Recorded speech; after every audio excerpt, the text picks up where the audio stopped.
Hi there, welcome back to Miss Johnson's Read Aloud time. We are going to continue on with our chapter book of I Survived the Eruption of Mount St. Helens. So we last left off with Jess leaving the twins to go try and get help. We're going to read chapter 15 this time, and then the last chapter is chapter 16, which we will listen to next time. All right, here we go. Let's get started. Chapter 15.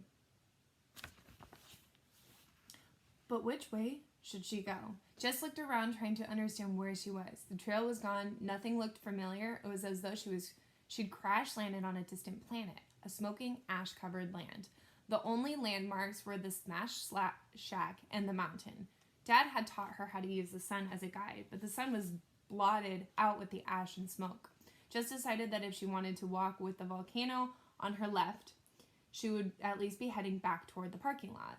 Then maybe she could find Mr. Rowan. If she couldn't, at least she'd be close to the road. It was so hot and her clothes were sticking to her sweat-soaked skin. Jess stripped off her sweatshirt and dropped it over a branch. Then she took a breath and set out. She walked between fallen trees, and then there was no room between the trees. She climbed up and walked around their trunks.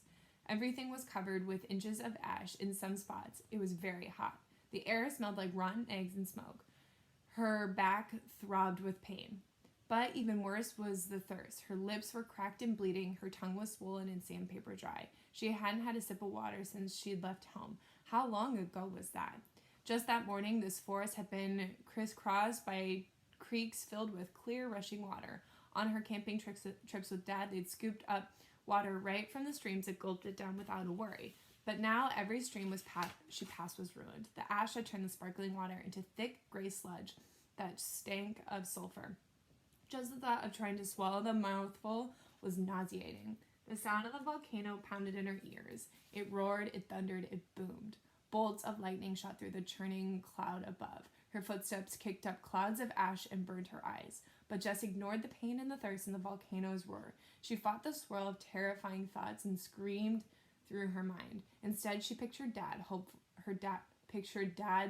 eyes. She imagined her great-grandfather, Clive Marlowe, tramping through these very woods alone when he was just a few years older than Jess. She tried to hear Mom's voice. Whatever happens, you and I will make it through.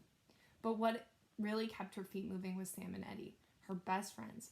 For as long as Jess can remember, they'd been right there with her. In those terrible months after Dad died, the twins had hardly ever left her side. They'd even slept on the floor of her room. She pictured their freckled faces, imagined the feel of their hands. Jess stumbled along for hours. For miles, she was sure.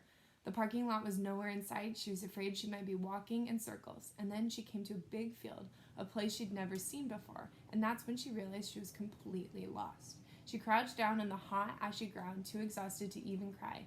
Every inch of her body ached. Her lungs burned with the ash. She never imagined she could be so thirsty. If only she could sleep for a little while. Everything would be better when she woke up. The sky was blue again. The mountain could be quiet. All of this would be over. She let her eyes drift closed. She had the feeling of letting go, of floating away. The pain and thundering noise faded. No!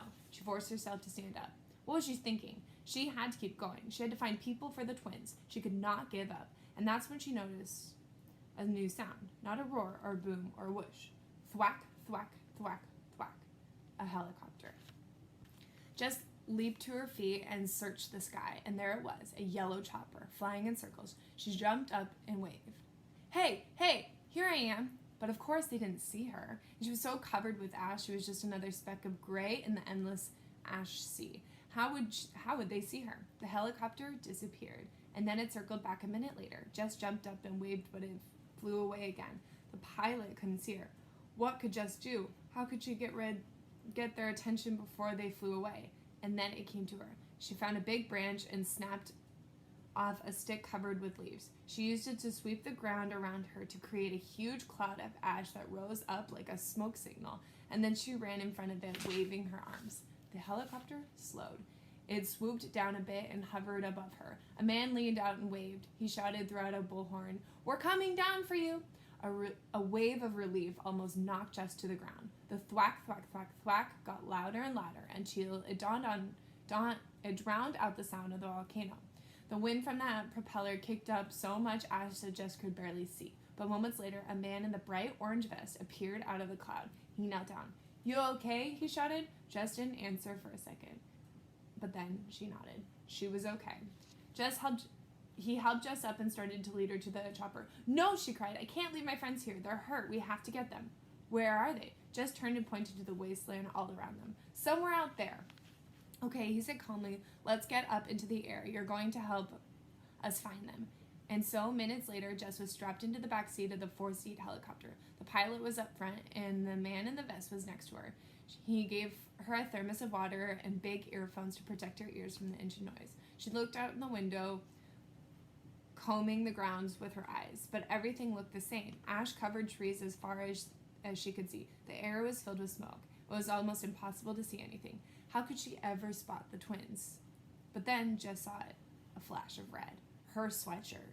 Her heart leapt up. "There!" Jess cried. "There they are." The man tapped the pilot's shoulder and pointed down. The helicopter swooped around and headed for the twins. She found them. Okay, so that was the end of chapter 15. We're going to stop there for this video. So Jess is so smart. She was able to gather the attention of the helicopter and even find her friends. So I predict that everybody's going to be okay. We will see in chapter 16. Stay tuned for that. Thank you so much for watching. Bye, everybody.